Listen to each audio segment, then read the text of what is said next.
accesible.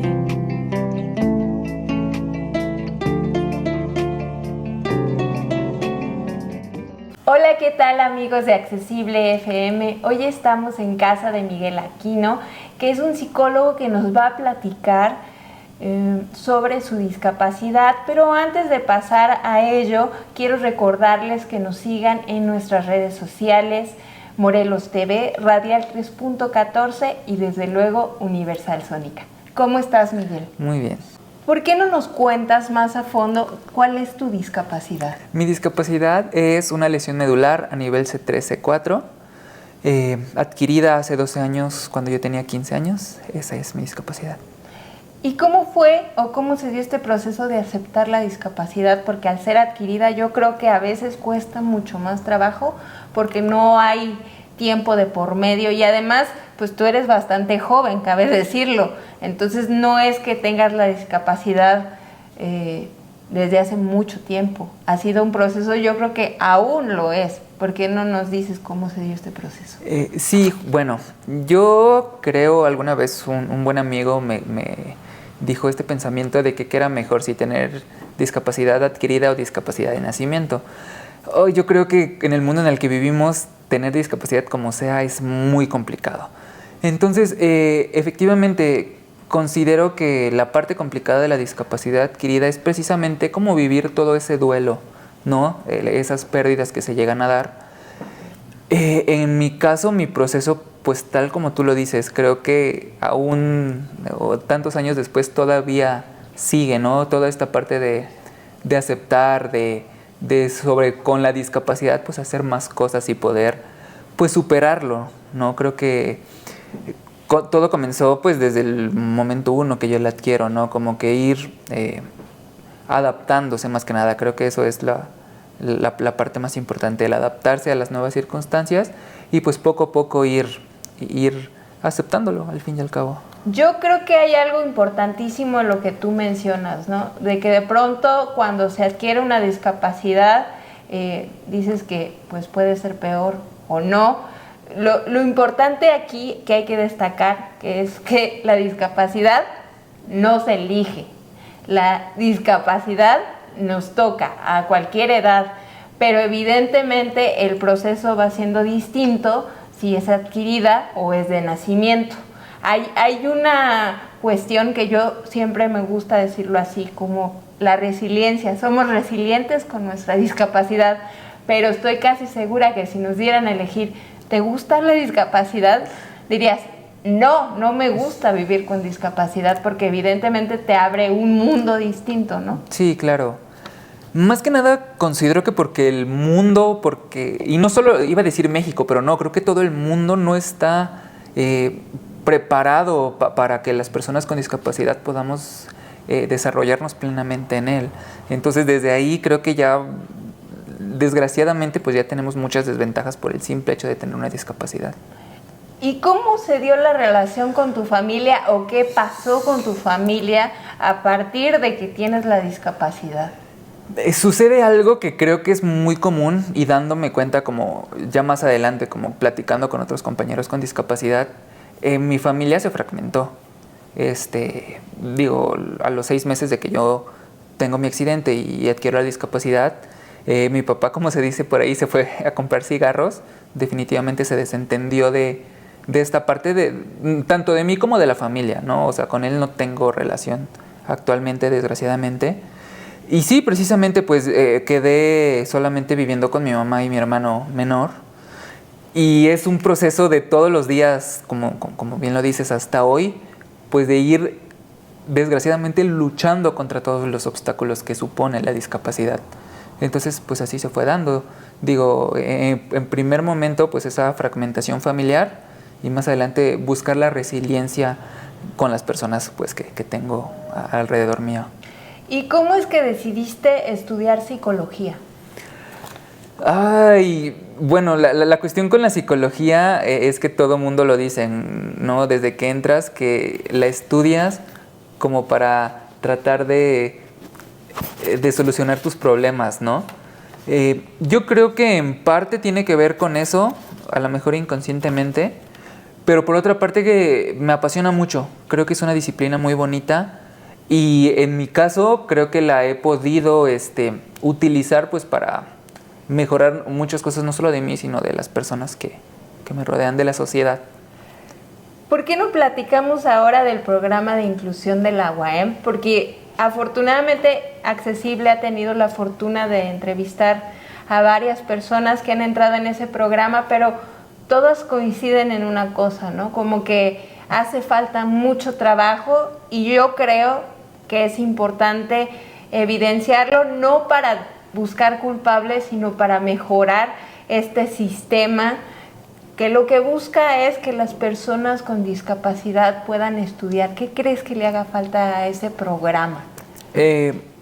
Antes de decir lo que yo considero que le hace falta, sí quisiera hablar un poquito de mi experiencia. Yo amo a la UAM, la tengo tatuada en el corazón porque es mi alma mater, estoy muy agradecido porque pues me ha dado todo hasta este momento. Efectivamente, yo cuando llegué no supe del programa. Creo que mucho de lo que le falta es como esa difusión. En mi caso yo no supe del programa, más que porque al momento de llegar a hacer el examen de admisión, como que a otros compañeros con discapacidad y a mí nos dieron ciertas facilidades como de acceso. Más allá de eso, a lo mejor en primer semestre que me llegaron a hacer una encuesta, unas preguntas, y de ahí no supe en 8 semestres nada de la unidad. Más, claro, ver las publicaciones en redes, otro tipo de cosas, hasta precisamente en 9º semestre, que por ahí tuve un problema en mi facultad, que inicié una revolución, y bueno, se acercaron las personas de la unidad para brindarme hasta cierto punto apoyo ante esto que estaba yo emprendiendo. Te cuento un poquito. A la Facultad de Psicología, cuando yo iba en 9º semestre, nos cambiaron de edificio. Nos cambiaron a un edificio muy nuevo, muy moderno, pero para nada accesible. Cosas que uno no se explica cómo se les llegan a pasar. De que afortunadamente ahí en psicología hay muchos compañeros con discapacidad. Yo digo, a falta de ver las estadísticas, considero que es la facultad que más tiene compañeros con discapacidad. Digo, supongo. Y no se dieron cuenta que no había un baño accesible. No había un baño a nivel en la primera planta. Los baños que había estaban en entrepisos, o sea, tenías que subir o bajar escaleras. Y yo decía, esto no es posible. Entonces inicié una revolución. Muchos compañeros no me apoyaban porque pues a lo mejor tenían miedo, los llegaron a intimidar, la verdad es esa. Pero bueno, al final me moví y al final hicieron un baño. A un salón lo cortaron a la mitad y se hicieron un baño que quedó accesible. Entonces, ese tipo de cosas es muy, a mí te digo, no sé cómo pudo suceder, porque muchos de los que pertenecen a la unidad, incluso el mismo director de la unidad, da clases ahí, en psicología. Entonces, para mí era, no sé, no era explicable cómo se les había pasado. Pero bueno, eso pasó. Entonces nada más, te digo, desde primer semestre hasta 9º semestre no supe nada, y en 9º semestre que ahí tuvimos como ese problemilla. Y pues bueno, considero que les falta mucho a esta unidad la parte como de la difusión, la parte como de la vinculación, de que se acerquen a los compañeros con discapacidad para ver las necesidades educativas, las necesidades que tienen. Pues necesidades hay muchas. Yo durante la facultad, te digo, yo lo amo, no hablaría mal de mi facultad, pero la verdad sea dicha, tenía problemas como que me ponían en salones en segundas plantas, en edificios donde no había baños y tenía que caminar. Entonces yo me la tenía que aventar solo, que metiendo oficios, que haciendo esto, cuando creo que es precisamente esa la función de la unidad. También he conocido otros compañeros que les ha ido mejor, que tienen mejores experiencias. Y te digo, solamente eso, considero que la vinculación y más la difusión de las actividades. Pero creo que es muy importante esta cosa que tú dices, ¿no? Es una experiencia. La discapacidad yo la veo como una experiencia, a veces nos puede ir mejor o peor, pero es importante enunciarla, decir, a mí me fue de esta forma, yo quisiera mejorar en estos aspectos. Porque justamente al estar compartiendo, yo te puedo decir que estuve hace muchísimos años en la UAM, en la no facultad de humanidades, que estaba en artes y estábamos como por muchos salones, y también tuve una experiencia con un acceso y tampoco había la educación o la experiencia, todavía no existía ese programa, pero gracias a ese tipo de cosas que se hablan, se comentan, sin demeritar ninguna institución, porque no, supongo que todas las instituciones pues tendrán sus cosas, no tienen 100% de accesibilidad, pero el poder hablar, el poder compartir estas experiencias nos permite justamente decir, vamos a poner esto sobre la mesa, vemos qué puede hacer la institución educativa, vemos qué podemos hacer las personas con discapacidad, porque son muchas discapacidades, y vemos qué puede hacer la sociedad, porque también luego a veces la sociedad quiere ayudar pero no sabe cómo. Entonces creo que eso nos permite estas pláticas, y yo te quiero preguntar, ¿qué es lo más difícil para ti?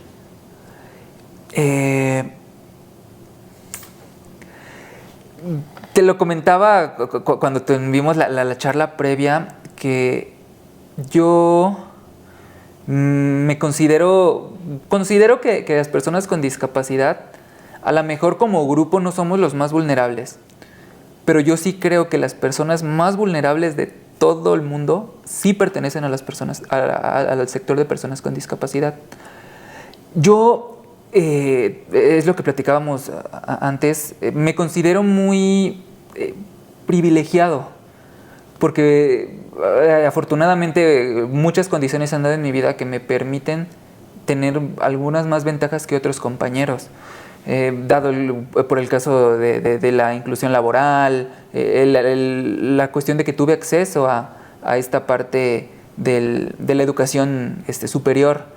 Entonces yo creo que a mí lo más difícil ahorita es precisamente como darme cuenta de todas las injusticias, todas las desventajas, la situación tan precaria que tienen muchos compañeros con discapacidad como sector, la discriminación, como que todas esas cosas son lo que realmente se me hace más complicado en este momento. Ya hablabas de la discriminación.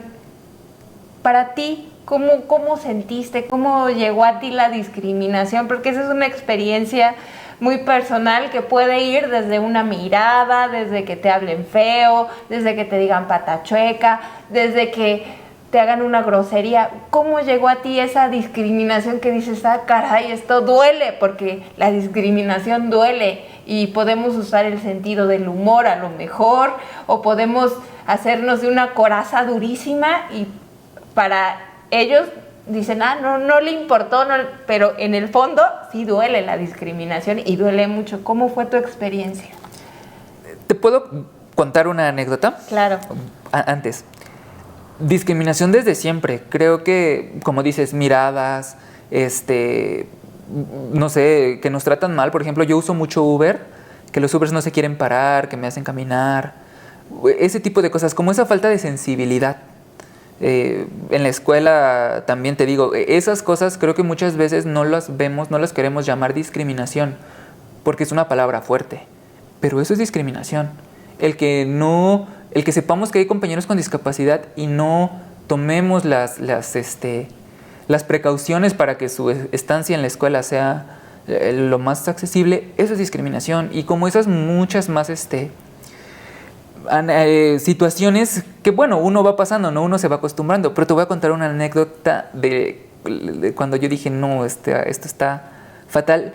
Y te digo, hablando desde mi privilegio, porque a lo mejor es hasta tonto, te cuento. Una vez yo fui yo te digo, afortunadamente trabajo, estudio, y yo me sentía muy bien conmigo mismo. Yo estaba muy contento porque decía, no, pues lo estoy logrando y estoy saliendo adelante. Y entonces me sentía top, yo sentía que estaba a lo máximo. Un día fui de vacaciones con mi familia, fuimos a Chiapas. Entonces, bueno, por razones de transporte, en ocasiones pues es como de, tú aquí espéranos y ahorita pasamos a recogerte en el coche, no hay problema. Digo, uno como persona con discapacidad se va adaptando, ¿no? Para no quedarse fuera de de todo. Me pasa que me quedo en un zócalo, en el zócalo, y con mi bastón ahí parado esperando el coche. Y se me acercó una señora a quererme dar dinero. Y entonces te digo, yo estaba en el top de mi vida según yo, porque te digo, estaba trabajando, estaba estudiando, ya había empezado con esta parte del activismo, como de salir adelante y los derechos de las personas con discapacidad. Y entonces me movió mucho que esa persona no sabía nada de mí, pero por ser una persona con discapacidad, pensó que yo necesitaba dinero. Y me ofreció el dinero. Me ofreció como 4 pesos. Y tengo ahí las monedas. Tengo ahí las monedas porque eso para mí fue un símbolo de... Así como yo la paso, la pasan 12 millones de personas, 20 millones de personas en México. Entonces hay que hacer la diferencia. Y eso...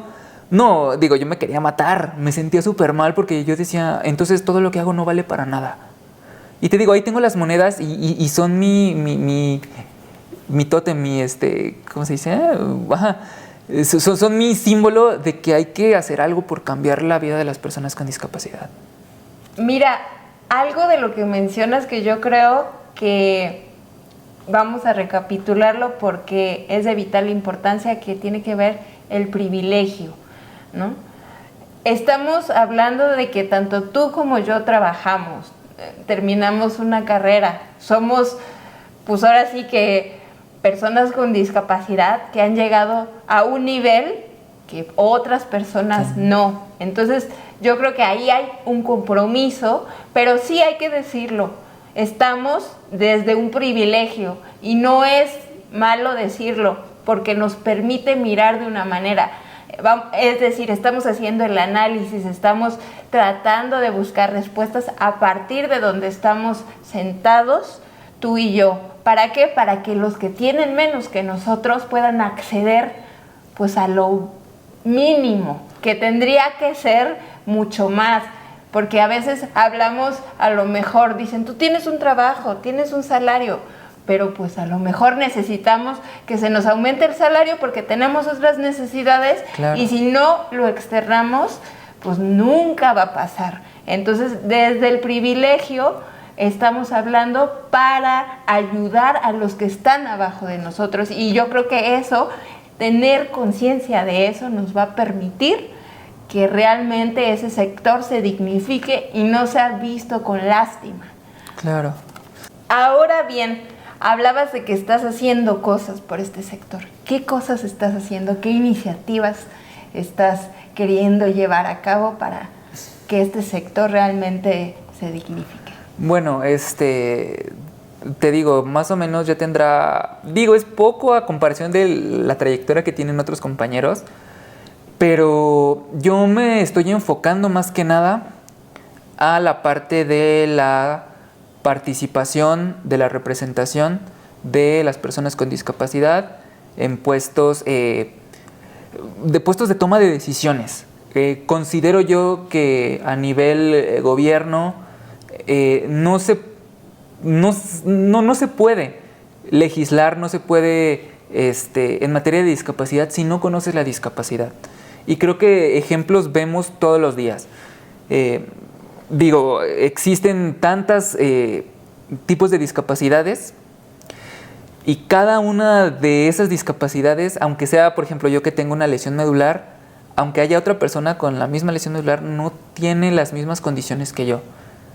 Entonces, peor aún, si no sabes, no tienes una discapacidad, no conoces las necesidades.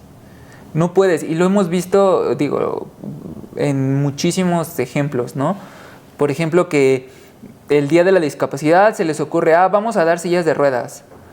Y para una persona sorda, para una persona con una discapacidad visual, pues eso no sirve para nada. Mejor tenemos que implementar otras cosas para apoyar a todos los sectores.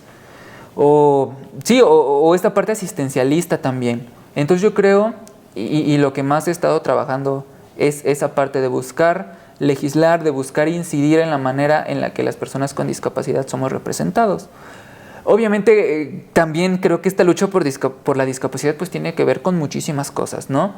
También estuvimos apoyando con la nueva ley de atención a personas con discapacidad aquí en el estado, que recientemente se publicó. Bueno, yo estuve ahí con otros compañeros apoyando, ¿no? Dando ideas, aportando y también, ¿por qué no?, tratando de incidir, ¿no? Como que estando ahí en las tomas de decisiones, presionando al fin y al cabo para que esto sea una realidad. Mira, desde luego, antes de irnos a un corte, yo quiero solo precisar una cosa, y eso yo creo que es básico: que las personas con discapacidad, quienes tengan voz, alcen la voz; quienes tengan posibilidad de marchar, que marchen. Es decir, las personas con discapacidad tienen que tomar las riendas de lo que les interesa, y yo creo que eso es muy valioso y muy loable, pero seguiremos platicando después del corte.